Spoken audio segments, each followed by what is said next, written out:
Hi అండి, welcome back to my channel. ఈరోజు వీడియోలో అయితే మొన్న మనము 3 days బ్యాక్ మామిడి టంకర్లు చేసినాం కదా, అవి ఎండినాయి.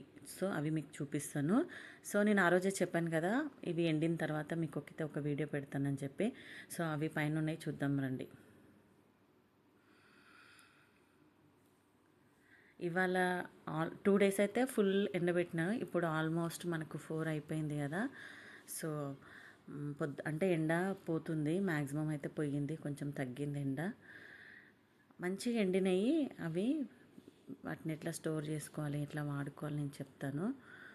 మనమైతే పైనకు వచ్చేసినాము. సో ఇది కంటిన్యూషన్ వీడియో అనమాట. నేను ఇవి మామిడికాయలు కట్ చేసి చూడండి, ఎండ మొత్తం తగ్గింది కదా, మ్యాక్సిమం అయితే కొంచెం చల్లబడ్డది. ఇవి చూడండి, నేను చూడండి ఇంత మంచిగా ఎండినాయి. అంటే ఇవి మామిడి టంకర్లు అనమాట. ఒక 20-25 కాయలు కట్ చేస్తే మనకి గీ మాత్రం అయినాయి. చూడండి ఎండిపోయి. ఇవి ఏం లేదండి, ఇంకా మనం వాడుకోవాలి అనుకున్నప్పుడు వాటర్లో ఒక 10 నిమిషాలు నానబెట్టుకొని కర్రీలో వేసుకుంటే సరిపోతుంది. సో మనకైతే మామిడికాయ ఫ్లేవర్ వచ్చేస్తుంది అనమాట. సో మామిడికాయలు కదా, ఈ పీసులు కూడా మనము పప్పు వేసుకోవచ్చు అనమాట. మామిడికాయ పప్పు వేసుకున్నప్పుడు ఇవి ఒక 10 నిమిషాలు నానబెట్టుకొని పప్పులో వేసేసుకుంటే మనకు మామిడికాయ పప్పు రెడీ అయిపోతుంది. సో చాలా బాగున్నాయి కదా, నాకు కూడా నచ్చినాయి అనమాట. మా అమ్మ చేసేది, నాకైతే చాలా హ్యాపీగా ఉంది. నేనైతే ఇవి స్టోర్ చేసుకుంటున్నాను. ఇవి మనము ఒక 1 year వరకు ఉంటాయి, స్టోర్ చేసుకుంటే ఏం పాడవవు. కాకపోతే 1 year వరకు ఉంటాయి, అయిపోతాయిలే మధ్యలోనే మనము. సో మొత్తానికైతే మామిడి టంకర్లు అయితే నేను చేసేసినాను.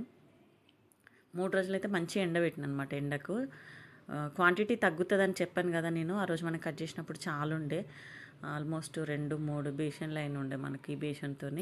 కానీ ఒక్క బేషన్ వచ్చినాయి, చూసిరు కదా. సో క్వాంటిటీ కూడా తగ్గిపోయిందనమాట. ఇక మా పిల్లల చూడు, వాళ్ళ వేషాలు చూడండి. నేను డబ్బా తేవడానికి పోతే అమ్మో. సో ఓకే, మొత్తానికైతే డబ్బా తీసుకొచ్చిన, ఒకటి స్టోర్ చేసుకోవడానికి.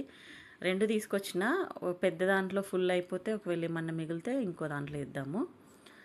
సో వీటిని కొంచెం ఎయిర్ తగిలేటట్టు ఉండే వాటిలో స్టోర్ చేసుకోండి. మరి ఎయిర్ తగిలిన వాటిలో స్టోర్ చేసుకుంటే బూజు వస్తుండొచ్చు మేబీ. నాకైతే ఇప్పటివరకు రాలేదు, అంటే పాడైనట్టయితే నాకు తెలీదు. కాకపోతే ఎందుకైనా మంచిది కొంచెం ఎయిర్. చూడండి ఇట్లాంటి వాటిలో స్టోర్ చేసుకోండి. ఫస్ట్ అయితే పెద్ద డబ్బులు వేద్దాము, అది ఫుల్ అయిపోతే చిన్నది నింపుదాం. సో మొత్తానికైతే ఈ సమ్మర్లో మనం ఏమేమి చేసుకోవాలి అన్నీ అయితే చేసి పెట్టేసుకుందాము. నేనైతే పాపడాలు కూడా ప్లాన్ చేస్తున్నాను అనమాట. అవి కూడా నేను వీడియో అప్లోడ్ చేస్తాను మీకు. సో మామిడి టంకర్లు అయితే ఈ సమ్మర్ స్పెషల్లో నేను చేసేసినాను. చాలా బాగున్నాయండి, మంచి గట్టిగా ఇట్లా, అంటే మంచిగా ఎండిపోయినాయి కదా. సో బాగుంది. మీరు కూడా ట్రై చేయండి, ఖచ్చితంగా చేసి పెట్టుకోండి మీ దగ్గర మామిడికాయలు కూడా ఉంటే. ఓకేనా. ఈ వీడియో కనుక మీకు నచ్చినట్లయితే లైక్ చేయండి, షేర్ చేయండి, సబ్స్క్రైబ్ చేసుకోండి, నాకు సపోర్ట్ చేయండి. ఓకేనా. సో ఫైనల్గా బాక్స్ అయితే నిండిపోయింది మనకు.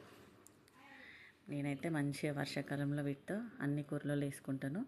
థ్యాంక్స్ ఫర్ వాచింగ్ అండి. బాయ్.